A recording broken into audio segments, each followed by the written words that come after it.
eu quero falar de algo que é o maior inimigo das nossas conquistas. Às vezes a gente pensa que o nosso maior inimigo é o diabo. É o nosso arqui-inimigo. Mas a Bíblia diz que o diabo é o inimigo vencido. Jesus Cristo já venceu as trevas. Ele disse que a igreja está com os pés sobre a cabeça da serpente. Então, em Cristo Jesus somos mais que vencedores. Amém? Ele já venceu a morte, já pegou as chaves do inferno. Satanás é derrotado, por mais poderoso que ele seja. Por mais poderoso, ele não pode tocar num fio de cabelo da cabeça de um servo de Deus. Não pode. Se você não der brecha, se não tiver uma porta aberta na sua vida que permita ele tocá-lo, ele não pode. Você viu que no livro de Jó, o diabo aparece perante o Senhor. Algumas pessoas dizem: mas como que o diabo conversar com Deus? Deus conversar com o diabo, né? Gente, Deus está em todo lugar. O Senhor é onipresente, então Ele está no céu como também está no inferno. Ele tudo vê, tudo sabe, tudo. Então, Satanás não podia tocar em Jó. Só tocou quando Deus permitiu, para provar para Satanás que Jó era fiel. Mas Jó é um caso específico e que está mostrando para nós. Então, o diabo só pode tocar no servo de Deus, no filho de Deus, em quem ama o Senhor e serve de todo o coração, se tiver a permissão de Deus, ou se essa pessoa abrir uma porta, permitir, através de uma vida de pecado, que ele se aposse. Porque onde há pecado não perdoado, não coberto pelo sangue de Cristo, se torna propriedade exclusiva de Satanás. É aquela pessoa que decide viver fazendo o que é errado, que decide sabendo que aquilo ali lhe é prejudicial, mas continua.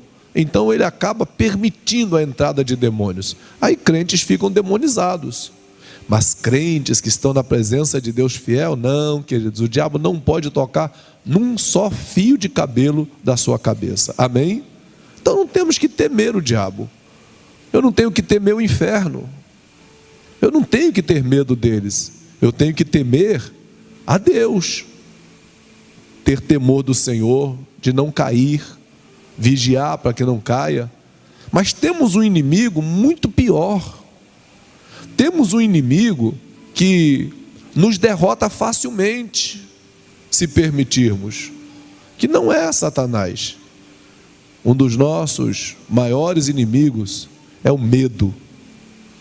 O medo de não dar certo, o medo de começar, o medo de avançar, o medo de tomar decisões.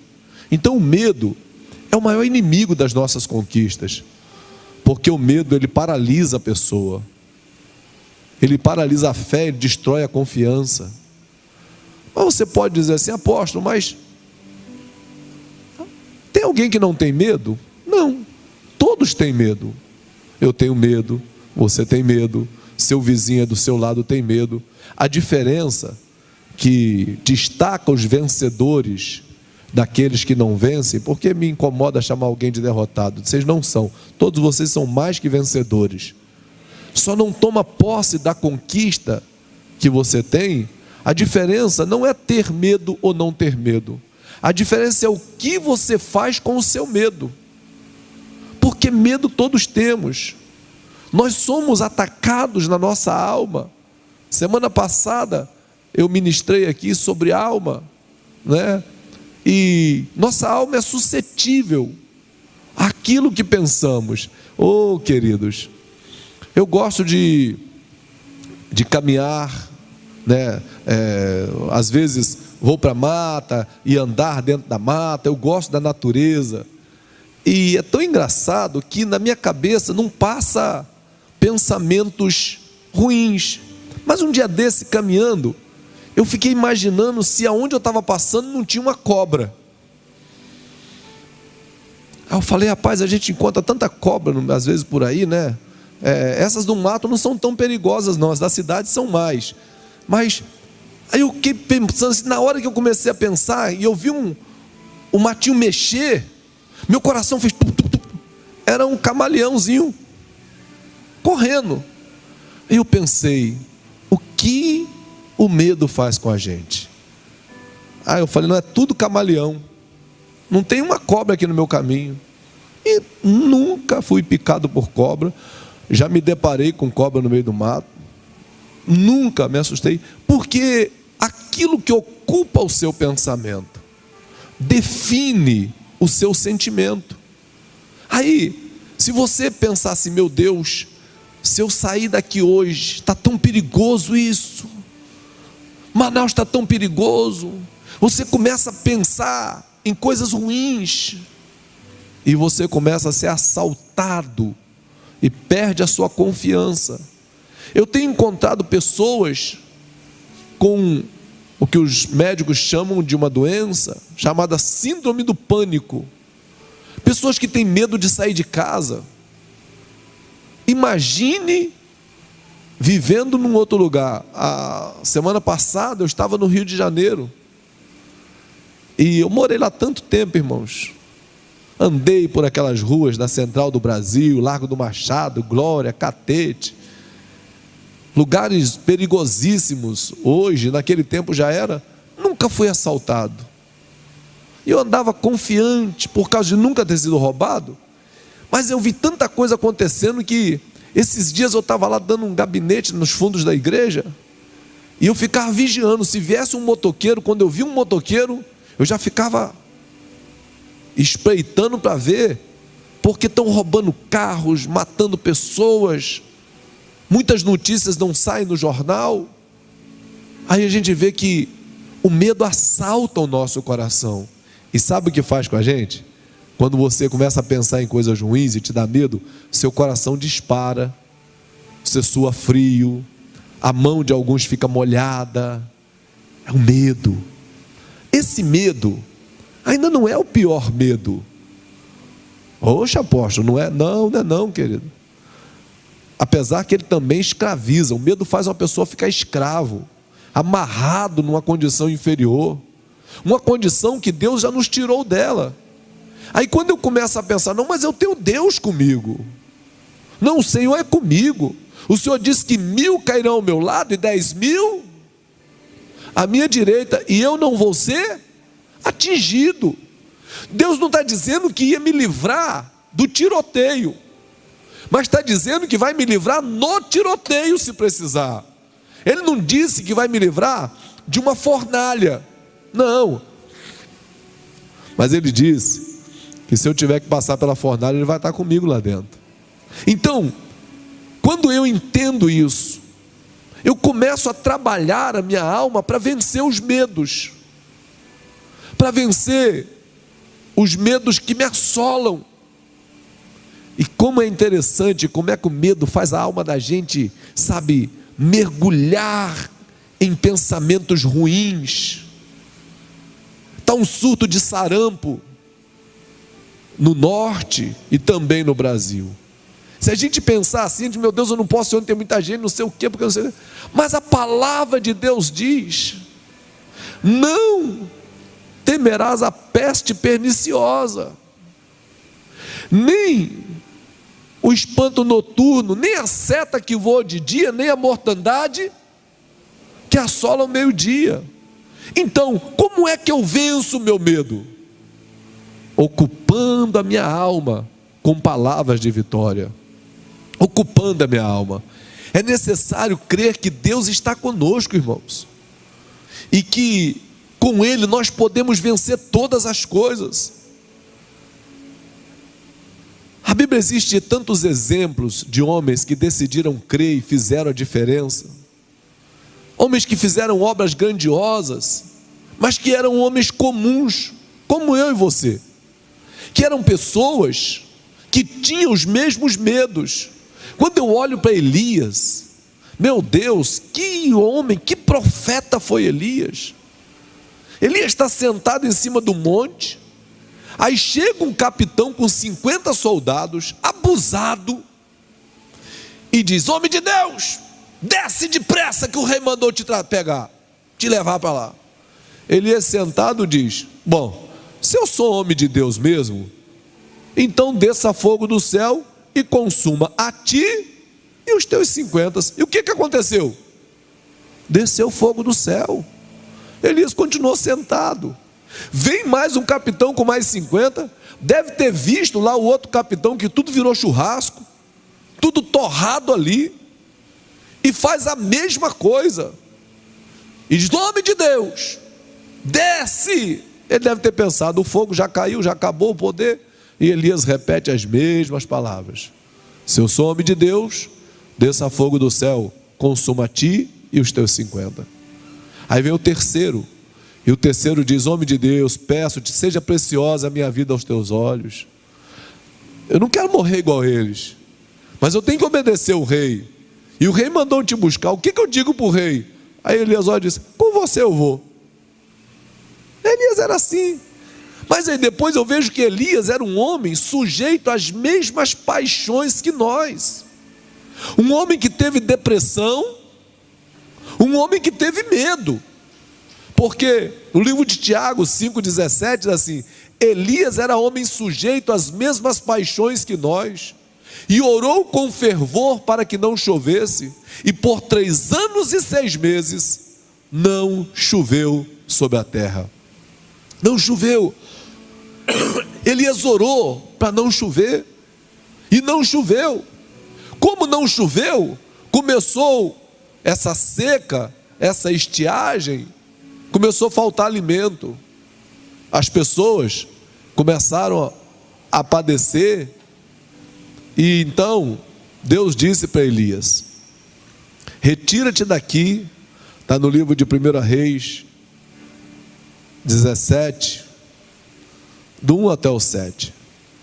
Então Elias, o tisbita, dos moradores de Gileade, disse a Acabe: Elias era gileadita: vive o Senhor Deus de Israel, perante cuja face estou, que nesses anos nem orvalho nem chuva haverá, senão segundo a minha palavra. Meu Deus, Elias nem disse assim, não vai chover segundo a palavra de Deus. Ele diz: não vai chover segundo a minha palavra, porque eu estou dizendo que não vai chover.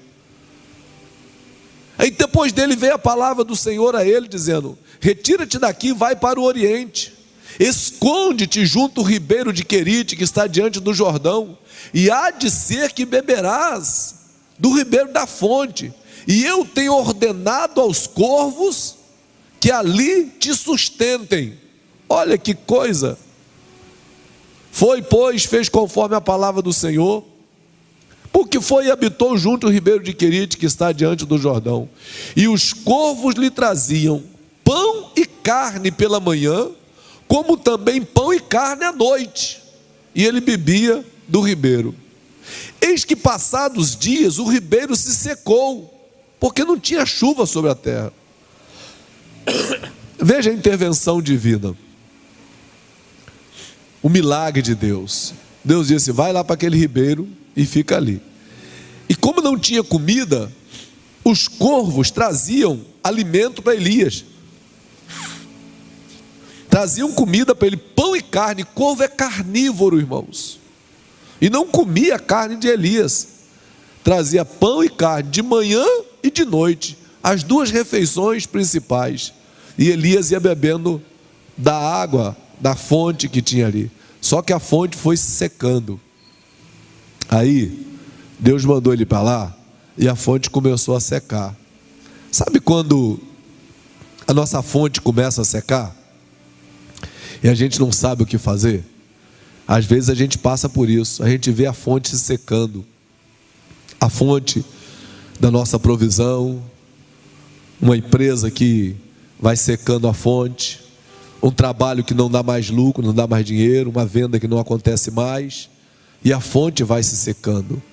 E aquela prosperidade que você vivia, que era um milagre de Deus, que começa a secar-se. Dá medo. Mas Elias continua ali, até que o Senhor deu outra palavra para ele. Aí Deus chama Elias e diz a ele: olha, agora você vai para Sarepta de Sidom, que eu ordenei uma viúva que te sustente. Isso sempre me incomodou. Levar o pão que o corvo trazia e a carne, aquela viúva era fiel. Era uma mulher fiel a Deus, porque Deus não ia mandar Elias para a casa de alguém que não fosse fiel. É outra intervenção divina. Quando nós perdemos o medo, queridos, de crer em Deus, nós começamos a viver intervenções divinas na nossa direção.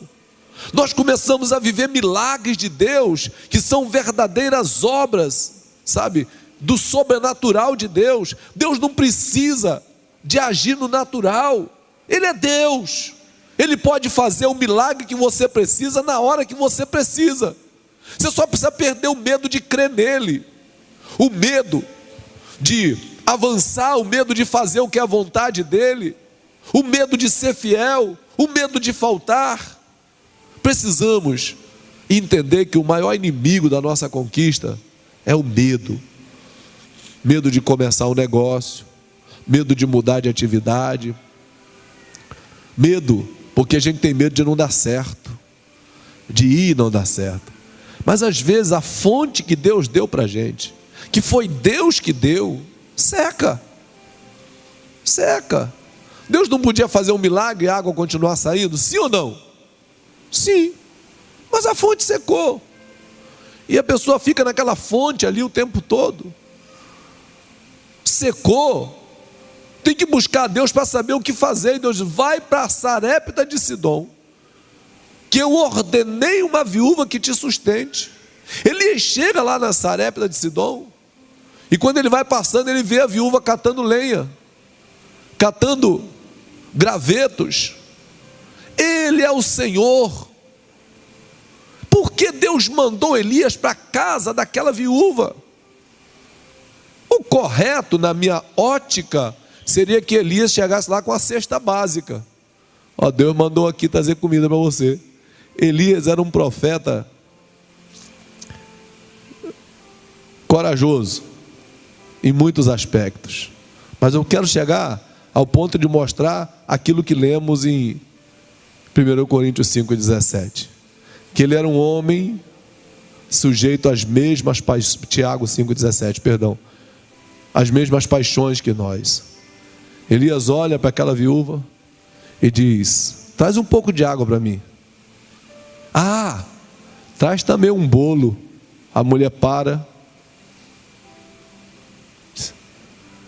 Ela deve ter pensado assim: você é profeta mesmo? Porque se é profeta, você devia saber o que eu estou passando.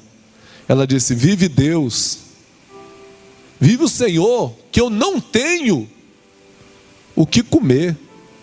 Eu vou preparar o último pão, porque eu tenho um pouquinho de farinha e um pouquinho de azeite para comer eu e meu filho. Não tem mais nada. Nós vamos morrer, profeta.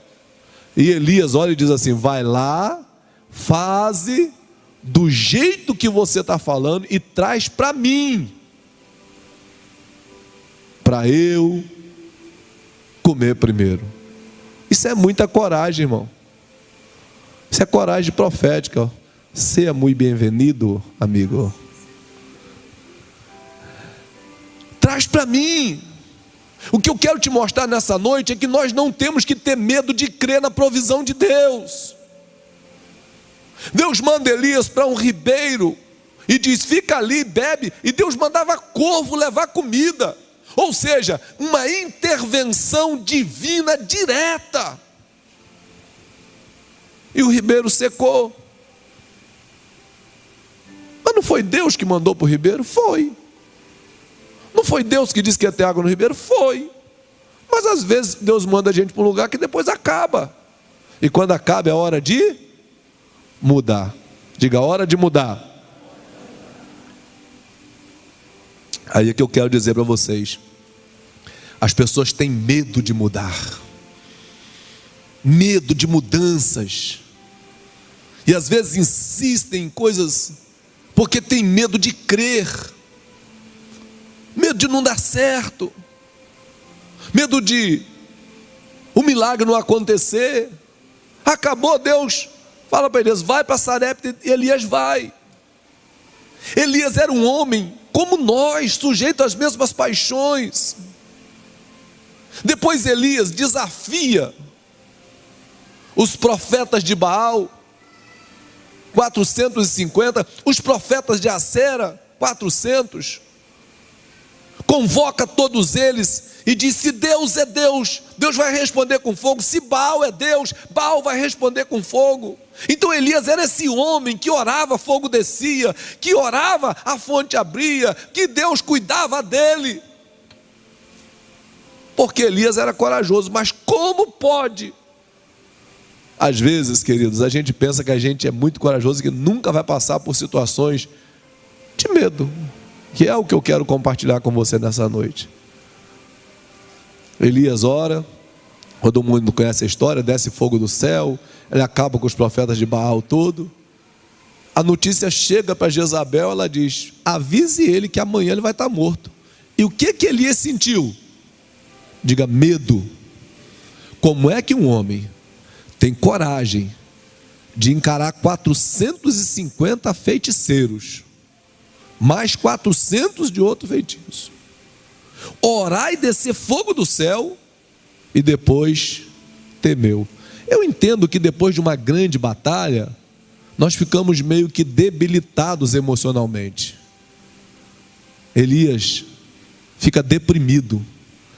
Oh, queridos, eu tripudiava sobre depressão.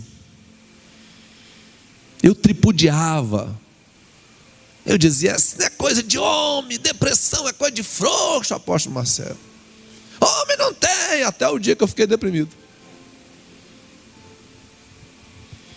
Mas a coisa do cão. Eu continuo crendo que é do inimigo, porque quando você está deprimido, depois de um trauma, uma dor, depois de uma guerra, você só quer coisas que te façam ficar mais deprimido. Você quer ficar no escuro, você quer ouvir música triste, qualquer coisa que possa te fazer se sentir menor, ínfimo, pequeno. É isso que a alma quer. Elias se deprime e pede a morte. Semana passada, quando eu estava ministrando a vocês sobre alma, Deus falou algo no meu coração que eu só dei uma pincelada e não falei muito. Você que vive pedindo a morte, e qualquer coisa você deseja morrer, e vive aí lutando com doença, essas doenças são consequência desse desejo da sua alma. Pessoas que desejam morrer, atraem para si essas enfermidades. Elias vai para dentro de uma caverna, e lá Deus passa de várias formas, fogo, terremoto, tudo aquilo, até o momento que vem a voz suave de Deus.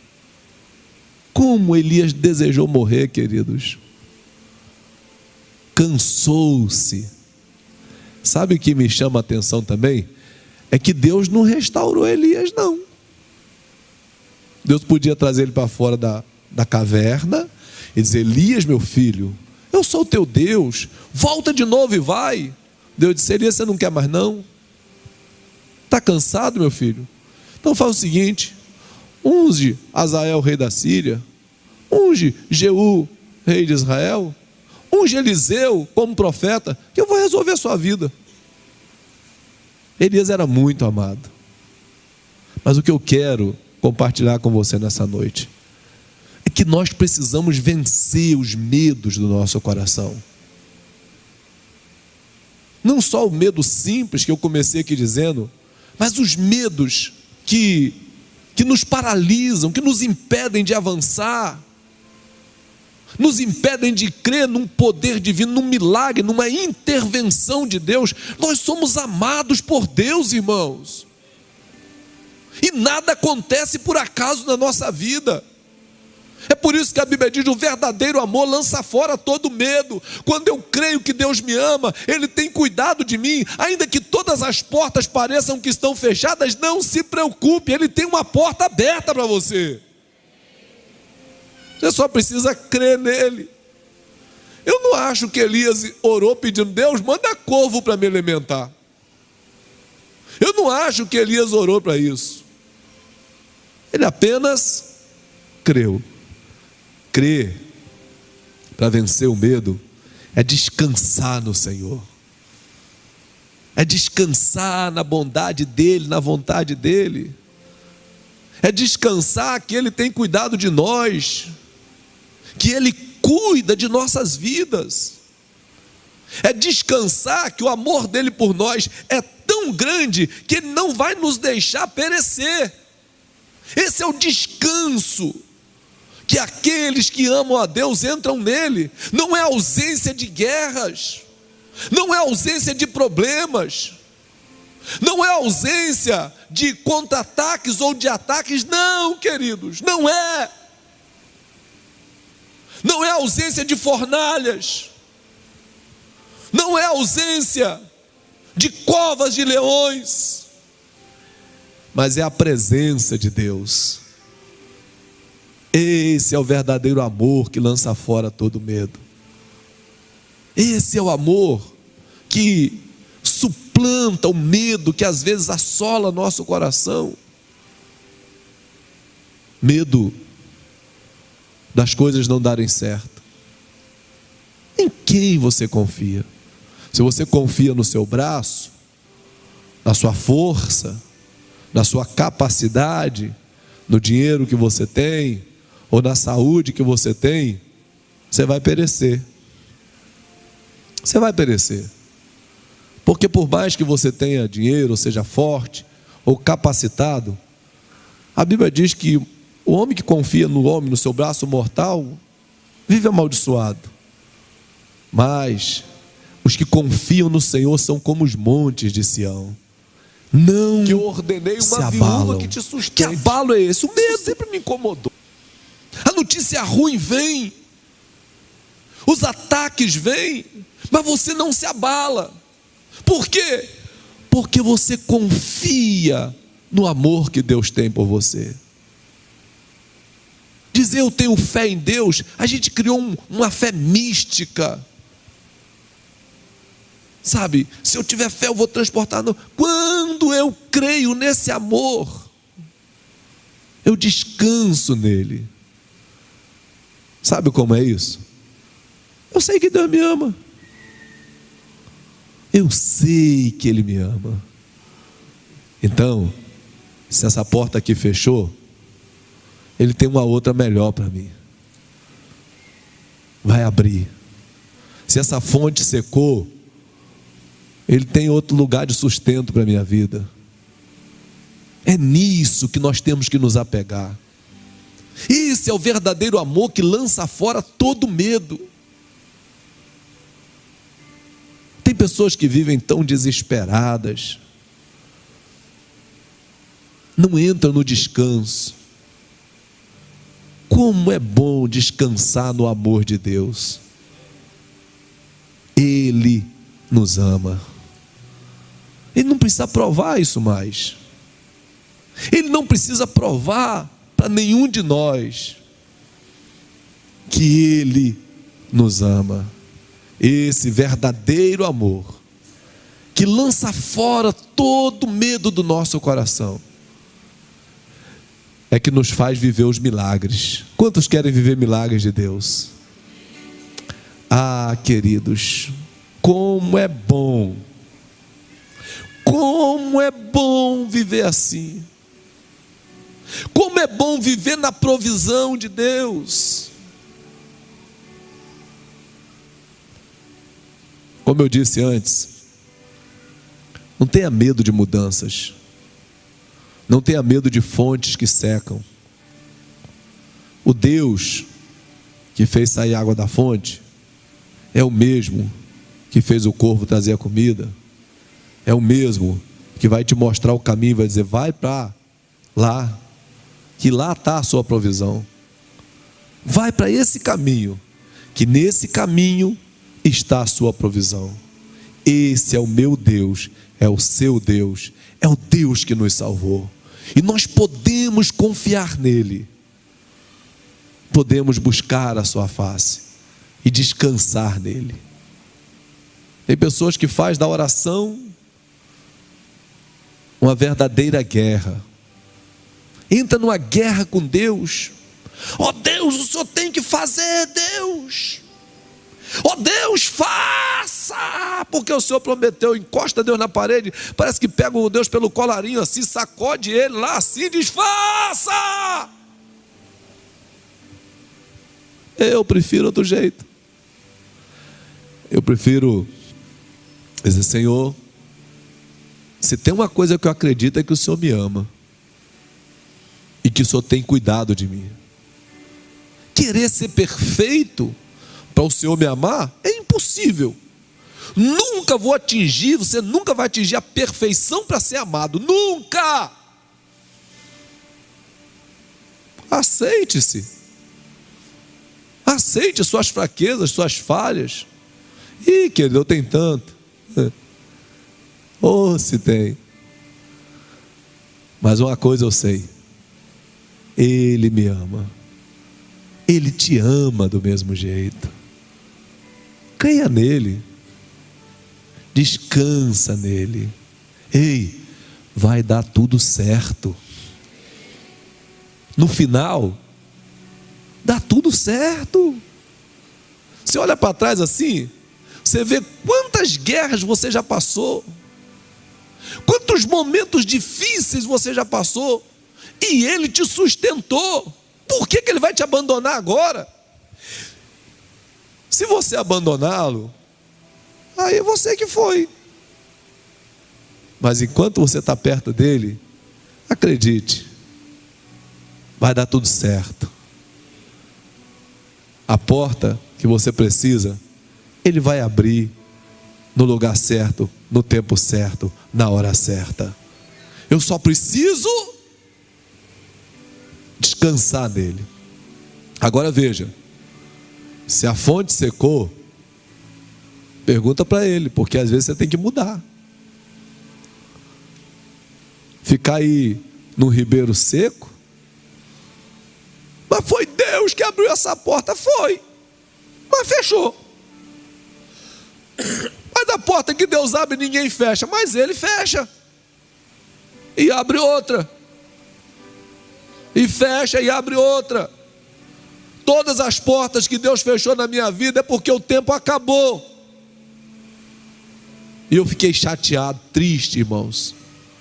Menino é menino, né? Eu era menino na fé. Cada porta que Deus fechou, eu chorei, reclamei, esperneei, berrei mais do que bode na chuva em oração. Chorei. Eu acho que Deus olhava para mim assim: sabe de nada, inocente.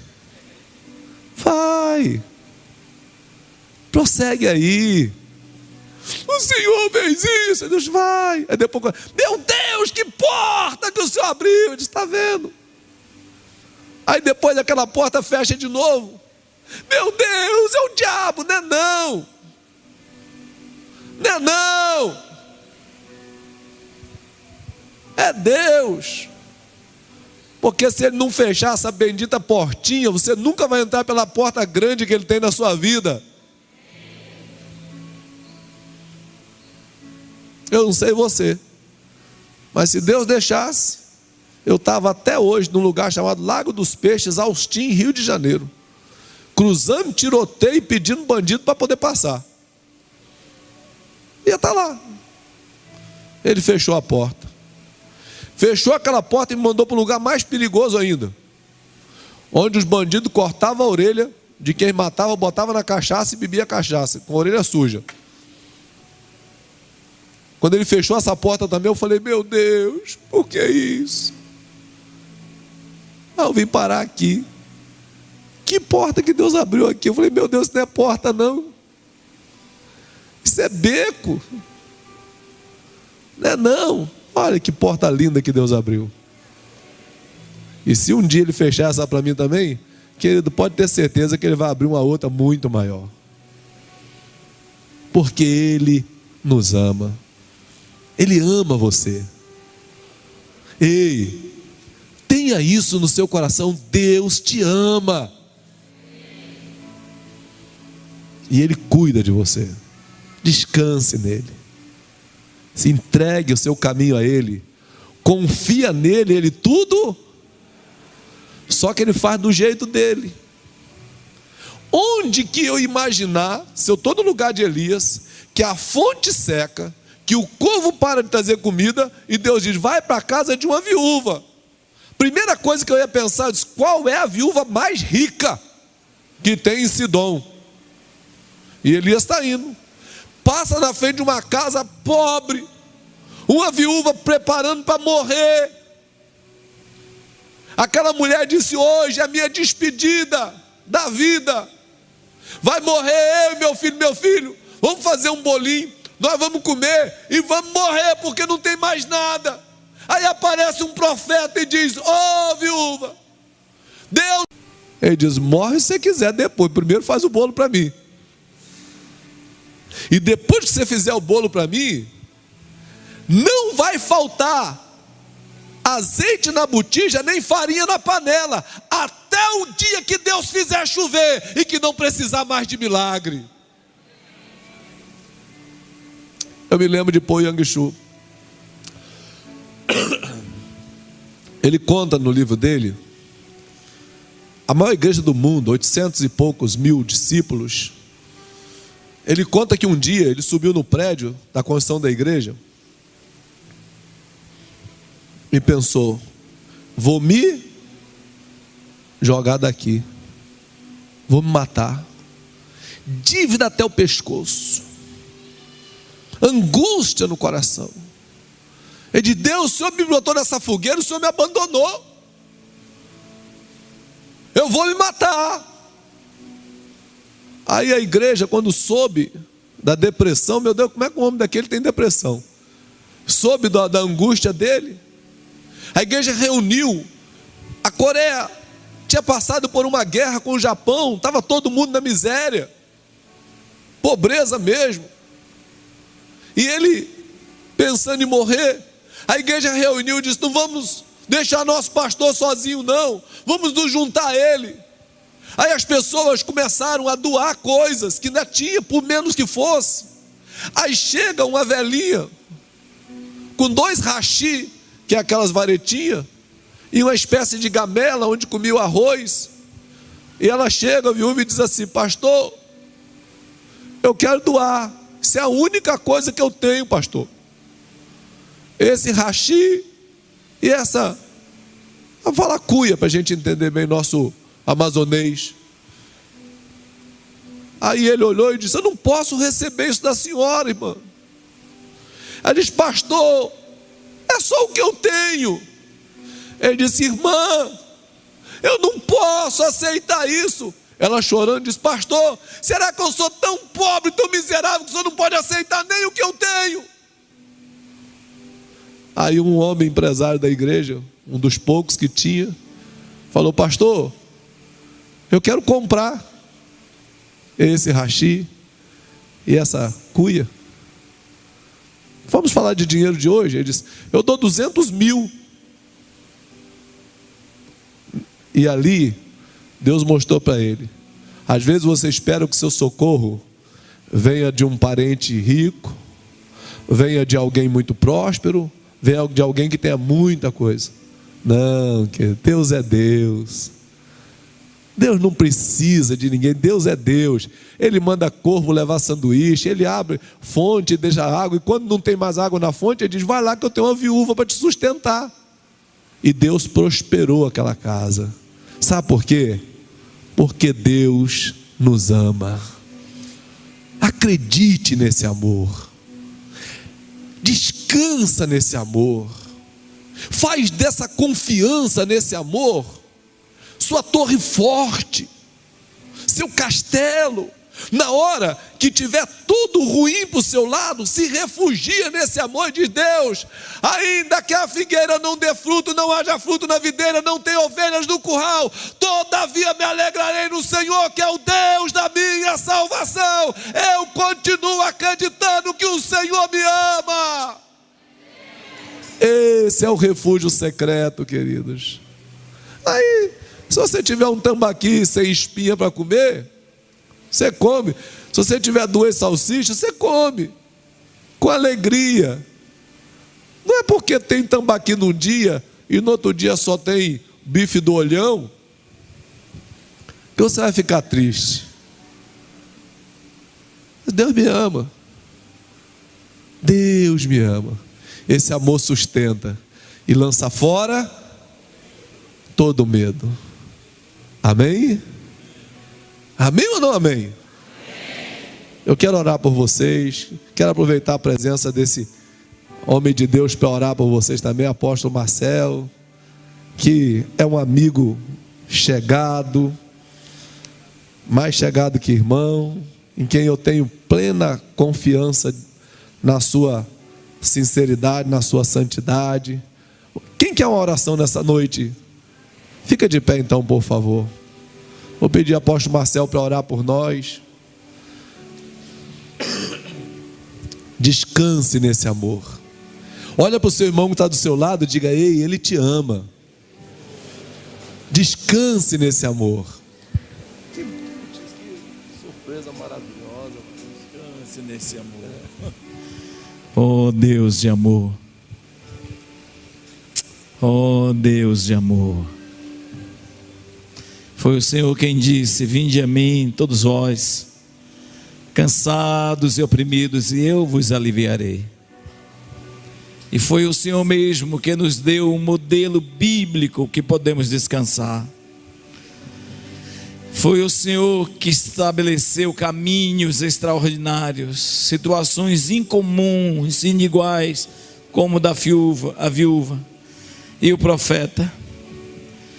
É o Senhor Deus que vai para além das lógicas, além das coisas comuns, e faz o incomum. É o Senhor que intervém, que interfere de uma maneira positiva, poderosa e abençoada. Nessa noite nós recebemos a Tua palavra, nós recebemos a Tua maneira de agir, nós recebemos o Teu incomum, meu Deus. Nós concebemos que o Senhor vai para além do ilógico humano, e faz o incomum, e faz o sobre-humano, e faz o sobrenatural. Nesse dia, dia dos pais, é o Senhor a nossa provisão. És Tu o Deus e o Pai de amor que provê, que nos abençoa. Nós nos aproximamos de Ti e trazemos para Ti o nosso pouco, ou algumas vezes o único, aquilo, meu Deus, que não poderia ser dado, meu Deus, a pontinha do nosso limite. Nessa noite nós colocamos diante de Ti, nós colocamos em fé, a fé, meu Deus, que promove o descanso, porque o Teu amor cuida de nós, a Tua mão nos abençoa e nos alcança. Agora, conectados com essa realidade bíblica, nós tomamos a oração e adentramos o Santo dos Santos, o lugar maravilhoso do Teu coração, nos braços do nosso Abba. Trazemos o nosso último, trazemos, meu Deus, aquilo que é ponta do que possuíamos, aquilo que nós achamos, meu Deus, ou que a lógica, que a razão, que o comum está dizendo que é só isso que possuímos, e nós multiplicamos nos braços de Abba, o nosso Pai, e nós, Senhor, depositamos no colo de El Shaddai, na figura da mãe que amamenta, que este homem, que esta mulher, que este jovem, que este menino, que esta menina agora sejam transportados a essa realidade dos braços de Abba, do colo de El Shaddai. Sintam-se supridos, amamentados e abençoados. Oh, que a Tua igreja, Senhor, para além de noiva, filha Tua, seja tomada nos Seus braços maravilhosos, e os Seus filhos comecem a se sentir aquecidos, perceberem-se abraçados, perceberem-se parte de Ti, realidade profunda de alguém que existe existe como pessoa que se importa conosco, ó Abba, ó Deus Todo-Poderoso, Senhor de toda glória. Nós nos quedamos nessa noite diante da tua face maravilhosa. Que os teus filhos mergulhem aqui nessa geografia de comunhão, nesse lugar onde a tua vida, a tua glória e a tua graça conduz, o teu amor se derrama.